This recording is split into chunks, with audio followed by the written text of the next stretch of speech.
छात्रों, स्वागत है आपका अपने YouTube चैनल FMC खैर अलीगढ़ में। आज हम शुरू करेंगे 12th क्लास के लिए मैथ का फर्स्ट चैप्टर और first exercise. Chapter number first है हमारा संबंध एवं फलन।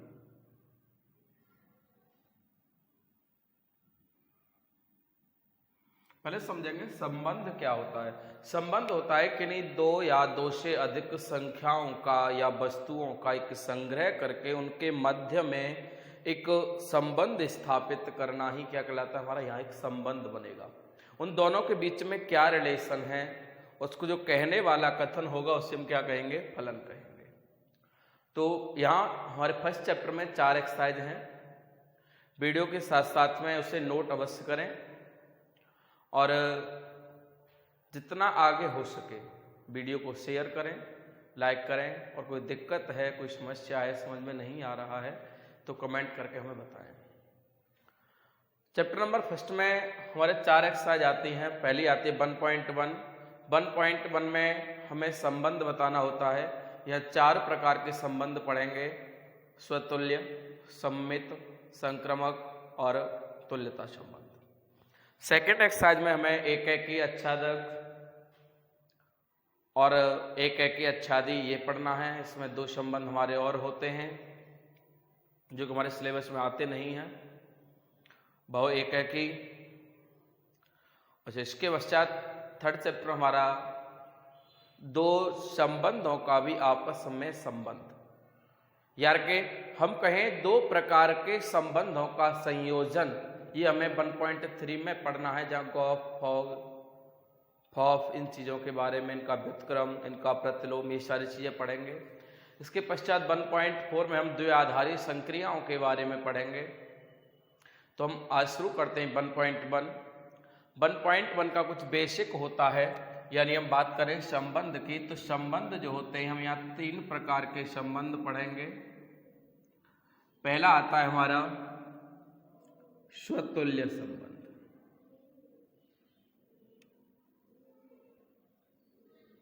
स्वतुल्य संबंध क्या होता है इसे समझिए। देखो, स्वयं के साथ, तुल्य यानी स्वयं के जैसा संबंध, स्वयं के जैसा संबंध जहां होगा उसे हम क्या कहेंगे, स्वतुल्य कहेंगे। क्या कहेंगे, स्वतुल्य कहेंगे। स्वतुल्य संबंध को हम आर यानी आर क्या होगा, रिलेशन के लिए डिनोट करेंगे। यहाँ पर संबंध के लिए ऐसा एक चिन्ह बनाएंगे, ये ध्यान रखें। जहां कहीं स्वतुल्य संबंध कब होगा, जहां कहीं आर बिलोंग कर रहा हो किससे, 1,1 से बिलोंग करे 1,2,2 से, यानी एक जैसा, स्वयं के जैसा। स्वतुल्य मतलब हो गया स्वयं के जैसा जहां संबंध होगा उसे हम कहेंगे स्वतुल्य संबंध। भाई, स्वतुल्य संबंध कब होगा, जहां कहीं पर हमें दिए गए फलन में इस प्रकार का रिलेशन शो कर रहा होगा, उसी को हम क्या कहेंगे, स्वतुल्य संबंध कहेंगे। नंबर 2 बात करें तो हमारा आता है सममित संबंध। सममित संबंध। सममित संबंध क्या है ये समझ लें। सममित है समान, एक आकृति के अकॉर्डिंग, समानता के आधार पर, यानी जो संबंध पहले का दूसरे से है वही संबंध दूसरे का पहले के साथ भी होना चाहिए। उसे हम क्या कहेंगे, सममित कहेंगे। यानी स्वयं के जैसा जो संबंध है उसे तो हम स्वतुल्य कहेंगे, और जो हमारा पहले का रिलेशन दूसरे के साथ है वही दूसरे का पहले के साथ भी होना चाहिए, उसे हम सममित संबंध कहेंगे। जैसे जहां बिलोंग कर रहा हो, यदि आर बिलोंग कर रहा है 1,2 से, तो आर को बिलोंग करना चाहिए 2,1 से भी। यानी जो रिलेशन फर्स्ट का सेकंड के साथ है वही रिलेशन सेकंड का फर्स्ट के साथ भी होना चाहिए। या हम कहें कि जो रिलेशन ए का बी से है वही बी का ए से होना चाहिए, तो उसे kहेंगे सममित संबंध। नंबर 3 आता है हमारा संक्रामक संबंध। संक्रामक संबंध। संक्रामक संबंध क्या होता है उसे समझें। संक्रामक संबंध एक तीन चीजों के बीच में मिला होगा, तीन वस्तुओं के, तीन संख्याओं के, तीन पदों के रूप में विभाजित होगा। जो संबंध पहले का दूसरे से है वही किसी तीसरे से दूसरे का रिलेशन होगा और तीसरे का रिलेशन भी पहले के साथ में वही होगा। मान लीजिए कि हमें कोई तीन पद ए बी सी दिए गए हैं, ठीक है, माना ए बी और सी कोई तीन पद हैं और हमसे कहा जाएगा संबंध, मानो आर बिलोंग कर रहा है ए कोमा बी से, तो आर को बिलोंग करना चाहिए बी कोमा सी से भी, और इसी प्रकार आर को बिलोंग करना चाहिए सी कोमा ए या फिर ए कोमा सी से।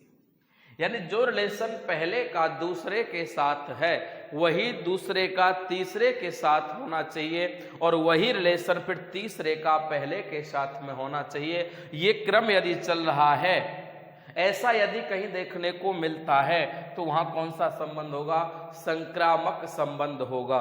क्या होगा? संक्रामक संबंध होगा संख्याओं के बीच में। तो हमने तीन प्रकार के संबंध पढ़े हैं और यही तीन संबंध हमें पूरे चैप्टर में पढ़ने को मिलेंगे। कौन कौन से? स्वतुल्य संबंध, स्वयं के साथ संबंध, स्वतुल्य क्या हो गया? स्वयं के साथ संबंध। सम्मित क्या हो गया? जो पहले का दूसरे से है वही दूसरे का पहले से संबंध मिलना चाहिए। जो ए का बी से है वही बी का ए के साथ रिलेशन होना चाहिए। और संक्रामक संबंध क्या होता है? जहां पर पहले का संबंध दूसरे से, दूसरे का तीसरे से और वही रिलेशन तीसरे का पहले से या पहले का तीसरे से मिलना चाहिए। इसको हम क्या कहते हैं? संक्रामक संबंध कहते हैं। और नंबर 4 आता है हमारा, यहां इस चैप्टर में पढ़ेंगे हम तुल्यता संबंध। तुल्यता संबंध क्या होता है? इन तीनों को मिलाकर के बनता है तुल्यता संबंध। यानी यदि किसी फलन में स्वतुल्य संबंध भी है, सममित भी है, संक्रामक संबंध भी है, तो उसे हम कहेंगे तुल्यता संबंध। जहां पर ये तीनों संबंध एक साथ फॉलो कर रहे होंगे तो उसे हम क्या कहेंगे? तुल्यता संबंध कहेंगे। किसको कहेंगे? जहां पर स्वतुल्य भी होगा, सममित भी होगा और संक्रामक भी होगा। जहां पर तीनों संबंध एक साथ होंगे उसे हम तुल्यता संबंध कहेंगे। ये तो हमारा बेसिक खत्म हुआ। अब बात करते हैं हम एक्सरसाइज की। तो 1.1 हम जो बेसिक कराएंगे वो एक्सरसाइज बाय एक्सरसाइज कराएंगे। पहले अब तक हमारा बेसिक था तीन प्रकार के संबंध, स्वतुल्य, सम्मित और संक्रामक। ये किसके लिए हो गया? 1.1 एक्सरसाइज के लिए। और जहां ये तीनों संबंध एक साथ आ रहे होंगे तो उसे कहेंगे तुल्यता संबंध। तो ये तो हो गया हमारा फर्स्ट एक्सरसाइज के लिए। बात करते हैं सेकेंड एक्सरसाइज के लिए कि सेकंड में क्या पढ़ना है हमें। सेकंड में पढ़ना है एक की और अच्छा, जिसको बाद में बात करेंगे। पहले हम फर्स्ट एक्सरसाइज को कंप्लीट करते हैं। फर्स्ट एक्सरसाइज के फर्स्ट क्वेश्चन का पहला क्वेश्चन है हमारा, समुच्चय ए बराबर दिया है 1 2 3 13 14 में संबंध आर इस प्रकार है कि आर बराबर क्या है? एक्स कोमा वाई जो है वो इस प्रकार है कि यदि x के 3 गुने में से y को घटा दिया जाए तो हमारे पास 0 बचेगा। ऐसा संबंध बताइए। तो इसमें बताना है हमें क्या ये स्वतुल्य है, सममित है या फिर संक्रामक है।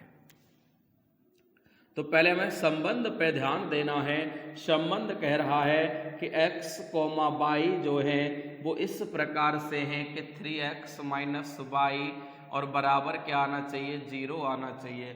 तो हम कह सकते हैं कि 3x माइनस वाई, हमें r का संबंध दे रखा है बराबर 0, तो हम कह सकते हैं कि 3x बराबर किसके हो जाएगा? y के हो जाएगा। और जितने जो वैल्यू लेने हैं हमें, चाहे वो x का लेना है या y का पुट करेंगे, वो सब कहाँ से लेना है? हमें a में से लेना है। ये हमारा पूरा परिसर दे रखा है, हमें समुच्चय दिया हुआ है, टोटल संख्याओं का संग्रह दिया गया है। तो ध्यान रखें बेटा, हम यहाँ से वैल्यू स्टार्ट करते हैं। पहले हम लेंगे x बराबर 1।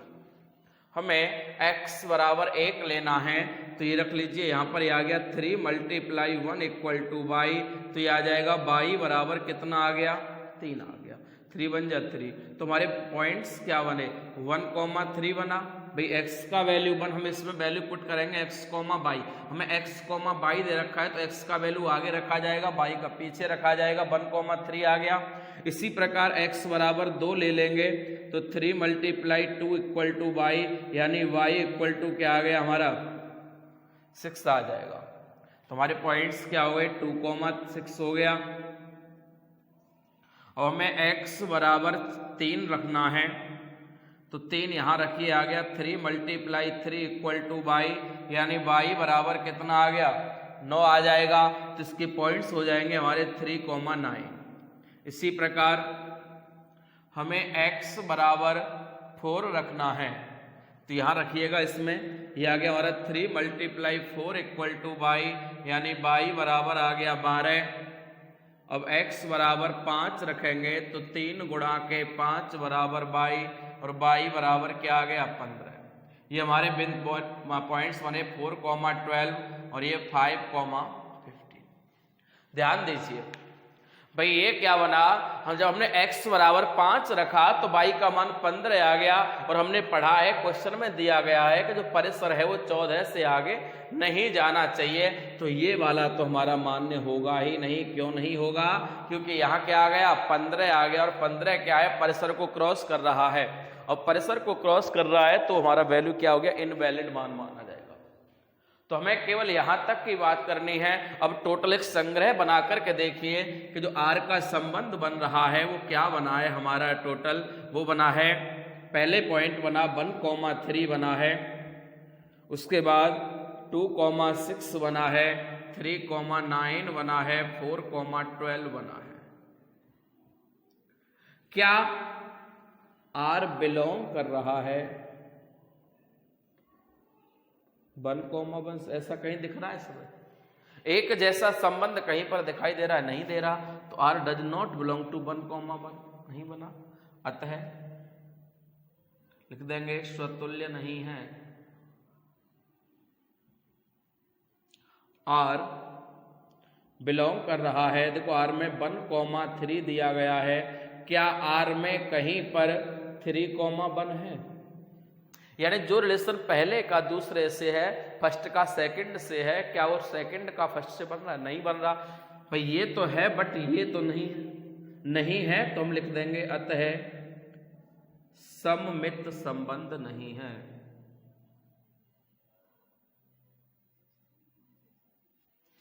इसी प्रकार हम r में बिलोंग कर देखते हैं। भाई कहीं पर आपको ऐसा दिख रहा है जैसे 1,3 है तो 3, अदर में 9 है। भाई 3,9 है, बट क्या आपको कहीं पर 9,1 या 1,9 दिख रहा है इसमें? भाई पहले का दूसरे से, दूसरे का तीसरे से, तीसरे का पहले से होना चाहिए। देखो ये भी है, r का रिलेशन 3,9 से है, बट कहीं भी r का रिलेशन 1,9 या फिर 9,1 तो हमें नहीं मिला। नहीं मिला तो ये संक्रामक भी नहीं है। तो इसमें सिद्ध होता है कि क्वेश्चन नंबर फर्स्ट का फर्स्ट पार्ट है, ना तो ये स्वतुल्य है। स्वतुल्य क्यों नहीं है? कि स्वयं के जैसे नंबर्स नहीं मिले, सम्मित भी नहीं है, क्योंकि 1,3 है तो 3,1 होना चाहिए था। और संक्रामक के लिए क्या है कि 1,3 है, 3,9 है, बट ना तो 9 का रिलेशन 1 से और ना ही 1 का रिलेशन 9 से है, तो ना तो ये सम्मित है, न संक्रामक है और ना ही स्वतुल्य है। देखो बात करते हैं क्वेश्चन नंबर सेकंड का। इसका बात ये हमें दिया है प्राकृत संख्याओं के समुच्चय n में, n पर यानी नेचुरल नंबर, और यहाँ हमें दे रखा है कि जो r है वो क्या दे रखा है हमें कि x, y जो है वो इस प्रकार संबंध व्यक्त करते हैं कि y बराबर x + 5 है। ठीक है, ध्यान दीजिए यहाँ कह रहा है कि यदि x के मान में 5 जोड़ा जाएगा तब वो y के बराबर होगा, जबकि x के जो मान दे रखे हैं वो हमें 4 से छोटे दिए गए हैं, यानी x बराबर 1, 2 और 3 हो सकता है। हमने 0, -1, -2, -3 क्यों नहीं लिया? क्यों नहीं लिया है? क्योंकि दे रखा है हमें कि प्राकृत संख्याओं का समुच्चय है, और प्राकृत संख्या हमारी सभी 1 से लेकर के अनंत सभी धनात्मक संख्या, धन पूर्णांक संख्या हमारी क्या होती है? प्राकृत संख्या होती हैं। तो हमने x का मान हमें दिया है कि x > 4, यानी x 4 से छोटा है। 4 से छोटा कौन प्राकृत संख्या होगा? 1, 2, 3 होगा। तो हम यहाँ x के मान यहाँ से चूज करेंगे y इक्वल टू दे रखा है x प्लस 5। तो यहाँ ले लो, पहले x इक्वल टू 1 रखिए, तो y इक्वल टू क्या हो जाएगा 1 प्लस 5 यानी 6 हो गया। तो हमारे पॉइंट्स क्या होने 1,6 हो गया x, y। इसी प्रकार x इक्वल टू 2 ले लीजिए, तो y इक्वल टू 2 प्लस 5 हो जाएगा, मतलब 7 हो जाएगा, 2,7 हो गया। इसी प्रकार हम x इक्वल टू 3 रखेंगे, तो y इक्वल टू 3 प्लस 5 हो जाएगा, यानी y इक्वल टू 8 आ जाएगा, और ये पॉइंट्स 3,8 बन जाएंगे। ये हमारा टोटल पॉइंट्स आ गए, हमारे r का वैल्यू आ गया, x, y का मान आ गया। तो x, y बराबर क्या आया हमारे पास, देखो एक तो हमारे पास 1,6 आया है, 2,7 आया है, और 3,8 आया है। अब यहां पर आप देखेंगे कि कोई भी ना तो क्या स्वतुल्य संबंध बन रहा है यहाँ पे, भाई कहीं पर 1,1, 2,2, 3,3 क्या एक जैसे मान कहीं पर यहाँ दिखाई दे रहे हैं?